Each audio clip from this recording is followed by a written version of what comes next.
Hi everyone, Michael and Matt from Bullion Now, bullionnow.com.au. As Joe would say, bringing you the best bullion bars and coins worldwide, shipped to you direct from Melbourne in Australia. That's the one. All right, today we're going to do something a little bit different. This is actually a numismatic coin that we're going to unbox. It's a little bit bullionish, which is why we've introduced it, and we've got Matt here to talk about the numismatic side.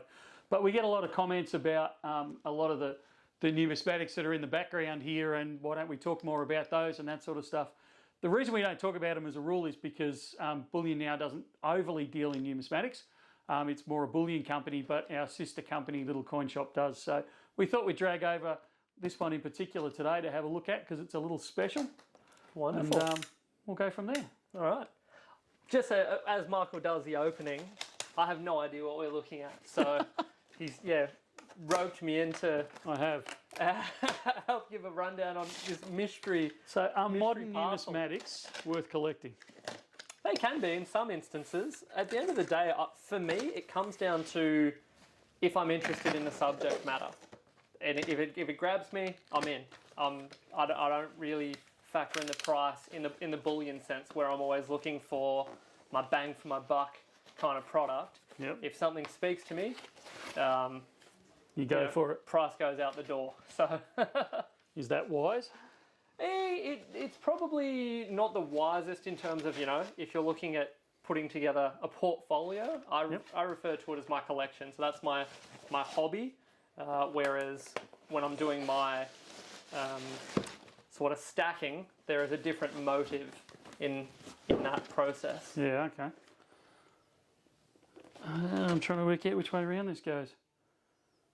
I think this one first. I think they're the same thing, but I think one's the packaging and one's the actual physical product. I've never before seen this type of a product. So I'll have a quick look. Oh, you're going to sneak in as well, are you? I was going to just have a quick look. Sneak peek without me first. Oh, it's okay. You can join in, mate. Yeah, that's just the packaging. So we will pull the packaging out, but let's have a look at the coin first. So with heavier coins, quite often they ship, or Perth Mint in this case, ships the packaging separate from the coin because the coin can move around in transit and damage the packaging. So it's not uncommon to have them shipped separately like this. This blade is getting blunt. We need to replace this one. Dum, dum, dum, dum. I've been looking forward to this one for a while. Been looking forward to this since about an hour ago when we found out it existed. So that's the problem when you know what's coming in.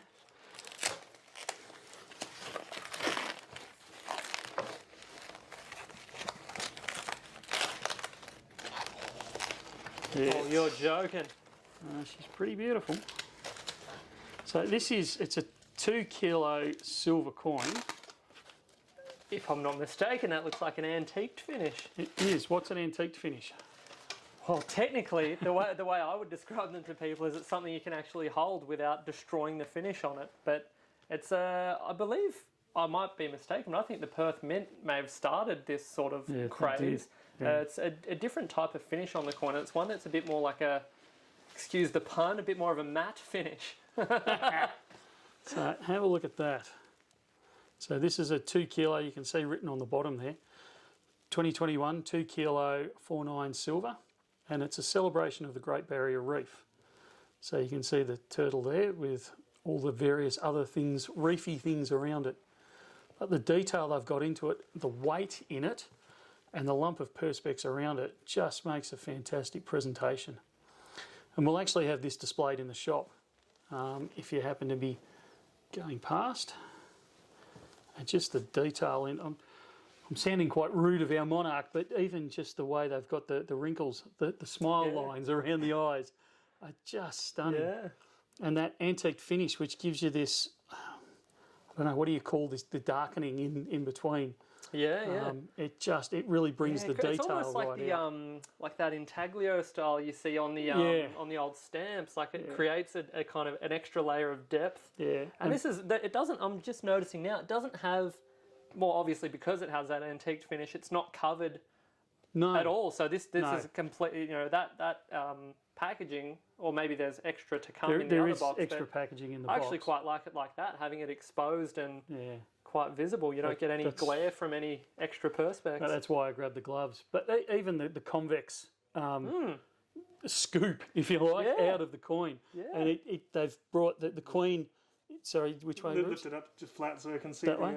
Yeah. So the coin itself, instead of being a print like it is on a normal coin, almost, it's actually almost three-dimensional. Yeah. In its design. So they're just the Perth Mint.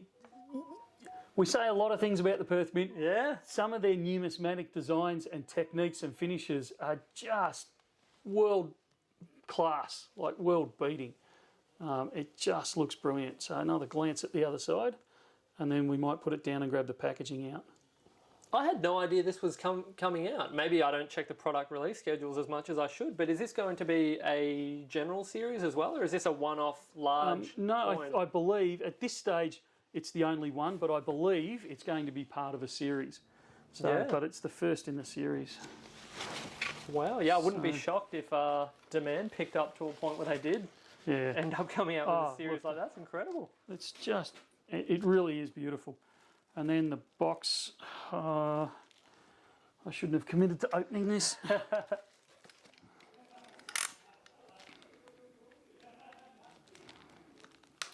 We've got to get a new blade on this one, Rubes.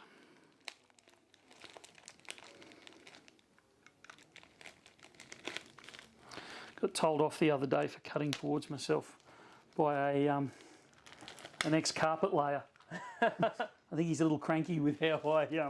That's it, safety first, every time. How I handle the knives when I'm unboxing. So I don't know if the light's going to catch properly, Rubes, but you can see this is it's not a rough finish, it's a patterned finish almost, or a material finish feel. And then it's got the silver lettering on it. And then inside, so this is all felt and that sort of stuff. That folds down. Need a bigger display table for all of this, don't we? Might need a bigger shop for all this. Bigger boat.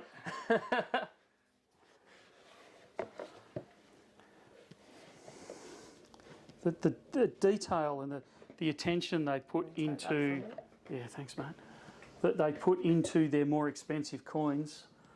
What am I doing? I'm gonna put it down on the floor, Rubes. So I'm sorry, you're gonna have to follow me on there. So it will come displayed inside there. There's your case for it. It's a whole put it all together. Yeah, I think those longer screws from memory serve as a kickstand as well. Yeah, okay. So they have, you can put those at the rear of this, and then you can tilt it back slightly to have it as, if you want to have it out on display. Okay, there you go. And it's got its certificate there. So it's got a burst on it, and it's number 87. Of 200? Yeah, the total mintage of 200. Yeah. So as far as I'm aware, I don't think Perth Mint has sold out yet, but with a limited mintage of 200... They wouldn't be far off it. If this floats your boat, don't muck around. Get it fairly quick.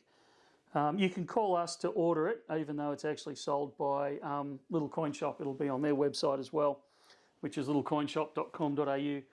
And then I think this is further packaging for it, but I'm not going to pull that apart because I don't know exactly what that is. So is this a first for the Perth Mint, going in down the... This is a 2 kilo antique silver coin. Is this something they've done in the past? I want to say it is. I can't place what the previous coin was. Yeah. Was it possibly during when they did the Kookaburra, the anniversary? Did they do a large antique coin for that? Yeah. So, which was incredibly popular as well. I don't know if it was a 2 kilo or not. I didn't think so. Maybe it's pretty unusual for them to do the 2 kilo coin like this, and I got to say, I think it's fantastic. Yeah, yeah. Like, why wouldn't you get it? I actually wish we'd got a couple more in.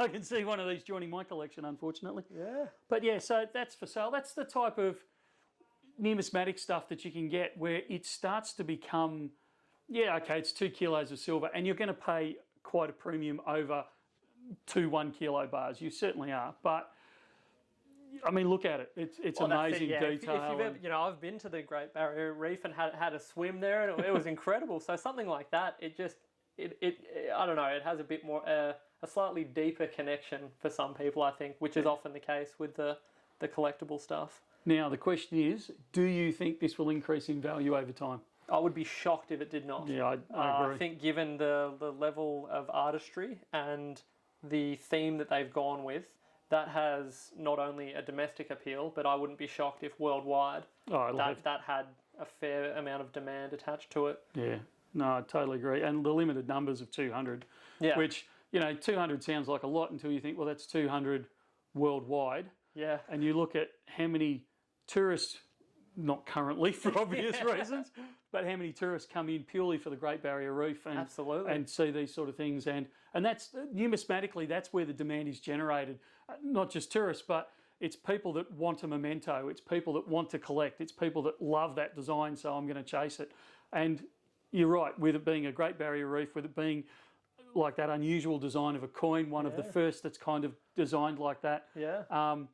You know, it's going to build, in my opinion, and this is not investment advice, but in my opinion, it's going to build collector's premium over time. It wouldn't shock me as well if this turns out to be a series, which I haven't looked into whether or not it will, but you often find, more often than not, when a series picks up a bit of momentum, 2, 3 or 4 releases in, you get a big wave of people coming through saying, oh, I need the first one, you know, I've got the 3rd and 4th and I've fallen in love with it, now I need to go back to the first, and that's when you get the demand sort of really going through the roof. And usually the first 1 or 2 become incredibly expensive because the collection's not established yet, so they haven't gone to collectors or stackers or anything like that. They've gone to the tourists or, you know, just the general populace. And people that don't want to resell them anyway. So, the whole market, availability shrinks and demand goes up. It's sort of a no-brainer in that sense. But I've been a victim of that myself. I've jumped onto a series midway through and had to go back, so...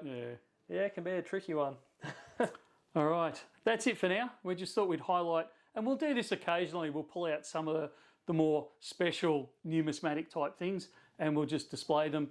Like I said, you can inquire through Bullion now, either 1300 84 84 10, talk to Sam or Sylvia, or via email, or come into the store. Or alternatively, just go to littlecoinshop.com.au and this and many other things will be listed there. You got anything you want to add to that, mate? That's it. I feel privileged to be part of this. This has been cool. Something a bit different. I love it. All right. That's it for now. We'll talk again soon. See ya. See ya.